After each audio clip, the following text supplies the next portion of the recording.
Many clinicians can have a lot of uncertainty about the best way to ask about and screen for childhood traumas or adverse childhood experiences. And so this video models how a clinician can ask about these things in a structured and evidence-based way, even in the context of a routine clinical appointment that might have real time constraints. The screening questionnaire being used is called the ACE, or the Adverse Childhood Experiences Questionnaire. It's a 10-item validated tool that asks about childhood experiences such as sexual, physical, or verbal abuse, physical neglect, and also emotional deprivation.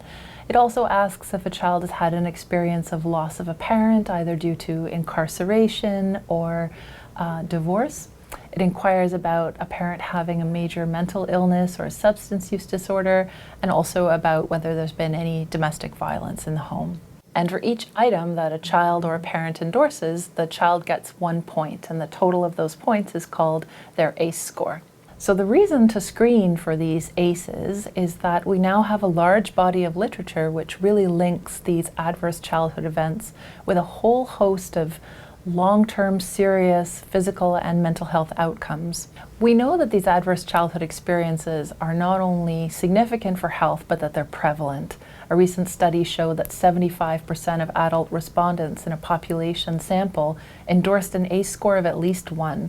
And we also have evidence that says that the higher your ACE score is, the more likely you are to have really serious physical and mental illnesses. For example, respondents with an ACE score of 4 or more were at a 6 to 10-fold increased risk of things like cardiovascular disease, stroke, and diabetes, also mental illnesses such as depression, substance use disorders, and even suicide. Respondents with an ACE score of 6 or higher had a mortality that was 20 years sooner than those with an ACE score of 0. So this following clinical scenario models how a clinician can ask about these traumas in a sensitive and evidence-based way, which is also timely. We see that Dr. Lawson is meeting with 10-year-old Sam and his mom Dana, and Dr. Lawson's just completed a routine physical checkup and she has no health concerns for Sam. She's about to wrap up the appointment when Sam's mom raises questions about Sam's behavior at school and also mentions that there have been some stresses in the home. So Dr. Lawson decides to do this brief screen. So Sam's healthy other than some seasonal allergies, and everything else okay then? Actually, not quite. I don't know what's been happening, but between last school year and this year, all of a sudden I'm getting these phone calls from his teacher saying that he's not paying attention in class. They think he has ADHD all of a sudden. I mean, I don't know where this is coming from, but this is not the same kid I had a year ago. Okay, so it sounds like there's a little bit more going on and some more worries that you wanted to talk about. So perhaps it makes sense that we take a few minutes and then I chat with you, and then I'll spend a few minutes with Sam. Sure, that'd be great. Okay, Sam, do you want to go and hang out in the waiting room for a bit, and I'll come find you in a few minutes? Go ahead, honey. So tell me about Sam and the issues that he's having at school. Well, he's like a totally different kid and not in a good way. All of a sudden this year, I've been getting calls 3-4 times a week from his teacher, the principal. They're saying things like he's acting out in class, he's having little kind of angry spurts all of a sudden, he's not doing his homework, which is completely news to me. His grades are slipping. I mean, he used to be like 70s, 80s, 90s kid. Now he's getting 60s. So this feels like a real diversion from last year, a real change from last year. Oh, totally, like night and day. Okay, so it sounds like there's been some problems at home. So I'm going to ask you some screening questions that I ask all the parents. Some of them might fit for you and some of them might not. It'll probably take about 5 minutes and we'll just go through them together. Sure, let's do it. So why don't we start with how you're doing? Honestly, I'm getting by. I mean, I think you know Daryl and I got divorced last year. He's somewhere out in BC, who only knows where. Yeah. So is Sam seeing them at all, or? I think they Skype maybe once every couple months, but he's really not been in contact, and he's not been sending the money that he promised he would, so I'm really not thrilled with him right now. So has that meant that finances have been tight, or is? Yeah, I mean, I was kind of counting on that child support to come in. You know, things are tight with a 3-people household, and then for almost since as long as Daryl's been gone, my mother's also moved in with me. She, as you get older, she's starting to get a little bit more dementia. Some people just stick their parents in a home, but I was the good daughter, and I decided to take her into mine. Right. So lots of changes, lots of things going on. Yeah. And how do you feel like you're managing with all of that? I mean, some days are obviously better or worse than others. It's been a lot of changes, like you said. I mean, I'm not getting enough sleep. Things are tight financially. Emotionally, how have you been doing then and managing? Things are, sometimes very stressful, like if my mother has an episode or when I get called from school, but like I don't think I'm really like depressed or anything. It's kind of a day-to-day thing. Mm-hmm. Yeah. So are there ever any times that you're not managing well, like you're not able to get out of bed or do the things that you need to do in a day? There's a couple mornings that I sleep in, but it's really like I still kind of get by. I get everything done I need to. Like, I know it's kind of a tough time right now, but I don't feel like it's going to be hopeless forever, hopefully. Okay. So some struggles, but... Yeah. Okay. Do you ever cope with using drugs or alcohol? No, I mean, my mother used to drink, but I tried to be really aware of not using that as crutch. So then no drinking at all at home? Yeah, no drinking, and I definitely don't want drugs in the house for the kids, so none of either. What about making sure that Sam and your little one have what they need in terms of winter coats or food or those sorts of things? I'm doing the best I can, like we haven't got a chance to go winter coat shopping yet. His from last year still kind of fits. It's not great, but it's a solution for now. So he's wearing his coat from last year? Yeah. Do you have a sense about, is that hard because of finances or are there other reasons? Mostly finances, but I mean kind of time too. Like to get everybody out the door to go grocery shopping or go clothes shopping, it's a big ordeal. Right. I mean, I know we didn't pick up everything he wanted for back to school this year either. It'd be easier if I had a few extra dollars and a few extra hours. Right. So Sam's not always having the things that he needs right now then. I guess not exactly, no. Yeah. And what about, food? Is there food in the fridge? Are you able to put food on the table? Oh, of course. I mean, we have a bulk food store membership, so when we do get out, I let Sam pick out things he likes to make, macaroni, stuff for sandwiches, cereals. Okay. That way, sometimes he makes himself breakfast in the morning before school or dinners. There's always something for him to eat. Right. And what kinds of things does Sam have for dinner?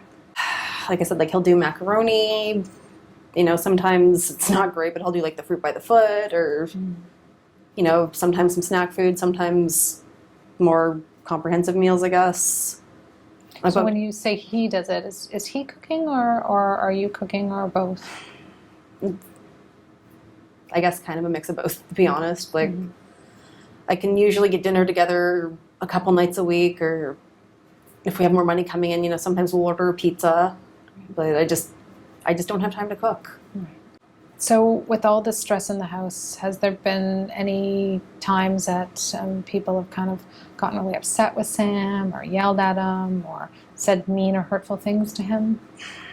Not really. I mean, like my mother's not ever really been a very nice person, and now as she's gotten kind of more and more senile, she gets kind of more and more mouthy sometimes. So she'll sort of go off on him, but I mean, I do the best I can to let him know that he's still loved, that it's, not his fault, things like that. And what about how is discipline handled in your house? Has anybody ever spanked or hit or physically hurt Sam in any way?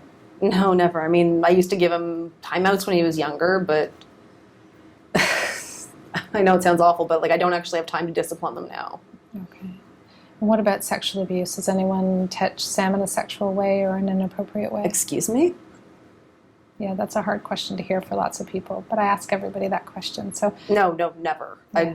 I would never let that happen to my child. Okay, so he's been safe from sexual abuse or from sexual appropriate touch. Okay. So how do you think Sam's doing in his close family relationships? Do you think Sam's feeling loved and supported? I mean, I guess I haven't really been around for him as much as I'd like to be, obviously. I do the best to let him know, how much I care for him. Sometimes we have a little bit of more money. I will get him something nice that he wants. I've heard him he's kind of mouthed off and said, oh, you love the baby more than you love me. But that's obviously not true. I love both my kids. So what do you think he would say if he was here and I asked you if he felt loved? I'd hope he'd say yes. Okay. There's some doubt? No, I mean, like I said, I know I'm doing the best I can, but I guess sometimes I'm not doing enough for him. I don't know. You mentioned that there were some difficulties with your mom. Can you tell me a little bit more about what's happening with your mom in the home? Well, she's lived with us for the past year or so. She was diagnosed with dementia, so she has days where she remembers everything and days where she's starting to slip more and more. Yeah. And she's very judgmental, very opinionated. She has the way she likes things. And has there been any time that your mom has become physically aggressive in the home? No, never. Yeah. And what about her relationship with you? How is she managing, or how are you managing together with her in the home? Some days are definitely better than others. Yeah. I guess you could say I kind of try to check her behavior when she's getting a little bit too mouthy. Mm-hmm. I guess that's probably the best way to say it. Has it ever come to physical blows between the two of you? No, just arguments here and there. And when you mean arguments, how intense are those arguments getting? Like, we raise our voices. I mean, I'm doing the best I can here. Mm-hmm. And it's never come to physical blows? No, never. I'd have to take some other action if that happened. And that intensity, is it kind of like arguing, or is it like yelling and screaming and doors slamming or people throwing objects? I guess you could say we've gotten pretty loud. I mean, she'll go and kind of slam things in her room. I wouldn't ever let her hurt the kids. Mm-hmm. And where are Sam and the baby when these things are happening? Sam will usually go and hide in his room, maybe turn his music up. Lee's sometimes napping in the crib, in the playpen. I guess, to be totally honest, I do lose my patience and scream more than I'd like to, but... So it sounds like there's kind of a lot of tension and arguing in that relationship. How often would you say that that's happening, that it comes to the, kind of arguing and yelling place? I guess like a few times a week. And kind of one sort of last question. Has anyone in your family been in prison or in jail? No, never. Okay. So thank you very much for sharing all of that. I'm just going to recap. Sounds like there's been a lot of stressors and lots of change over the last year. Yeah. Mm-hmm. Sam's dad has moved away, which has kind of created some changes in finances, which have led to maybe not always having the food or the clothing that you've needed or that Sam has needed. You've got your mom has moved in, and there's some stress and tension and arguing that's happening in that. And you've also told me that maybe all of these stressors and stuff have contributed to Sam not feeling as loved or as cared for. On the other hand, it sounds like you're managing emotionally and that you're not using any drugs or alcohol. You have told me that there are no concerns regarding physical, emotional, or sexual abuse for Sam in his life, and that nobody in your family or in Sam's life has gone to prison. So I think you're right. There is likely a connection between kind of what's happening for Sam in school and the difficulties that he's starting to have with all of these stresses and changes at home. So I'm going to book a follow-up appointment for you and Sam to come in. And at that time, we'll talk about some of the ways in which I might be able to help or develop a plan together. Sounds good. Thank you. Okay. All right. So make sure you make an appointment on your way out to come back in as soon as you can, okay? Okay. And you said you wanted to see Sam for a bit as well? Yeah. I'm going to see Sam right now. And then when I'm done, just make sure on the way out that you talk to reception about making another appointment. Right. Okay? All right. Thanks, Dr. Lawson. All right. Okay, thanks. Based on the information that Dr. Lawson gathered in her interview with Sam's mother, Sam's ACE score would be 3, as she reports that Sam's experienced loss of a parent due to divorce, some physical neglect, and also a sense of emotional deprivation. It's even possible that Sam's ACE score might be higher, as Dr. Lawson might further investigate whether the conflicts between Sam's mother and grandmother were sufficiently intense to constitute domestic violence, and also whether the conflict between Sam's grandmother and himself was sufficiently intense or frequent as to constitute verbal abuse. If Sam or his mother had reported that Sam experienced physical or sexual or emotional abuse or serious physical neglect that put him at risk of harm, then Dr. Lawson would have to report that immediately to Child Protective Services. But we know from the literature that even without those reportable experiences of abuse, with an ACE score of 3, Sam is still at a much elevated risk for a host of physical and mental health outcomes beginning in adolescence and lasting throughout his life. So this brief screen is an effective first step to assess for childhood trauma and develop a treatment plan. The ACE screening questionnaire can be a 10-minute investment of time that clinicians make to develop an effective and evidence-based plan of care.